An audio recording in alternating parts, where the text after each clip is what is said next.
আল্লাহর কাছে তো জীবন অনেক কিছু চাইলাম, এটা দাও সেটা দাও, কখনো কি একবার এই দোয়াটা করতে পারি না, আল্লাহ আমার উপর তুমি রাজি হয়ে যাও। তোমার প্রিয় বান্দার লিস্টিতে আমার নামটা একটু তুলে দাও আল্লাহ। কখনো কি জবান থেকে এটা একবার বলা আসে না, রব্বুল আলামিন হাজার গুনাহ করার পরও যে নিয়ামত তুমি আমাকে দিয়েছো, সেই নিয়ামতের শুকরিয়া যেন আমি আদায় করতে পারি, সেই শুকরগুজার বান্দা হিসেবে আমাকে কবুল করো।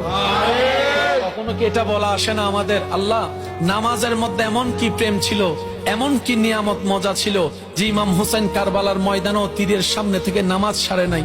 আল্লাহ নামাজের মধ্যে এমন কি প্রেম ছিল, তোমার প্রিয় বান্দারা রাতের ঘুমকে হারাম করে সারা রাত নামাজে কাটাই দিয়েছে। কিছু তো একটা আছে যেটা আমরা পাচ্ছি না, আমরা কপাল টুকানোটা পাচ্ছি, হাত লাগানোটা পাচ্ছি, আমরা হাঁটু লাগানো পাচ্ছি, ওই স্বাদটা তো পাচ্ছি না।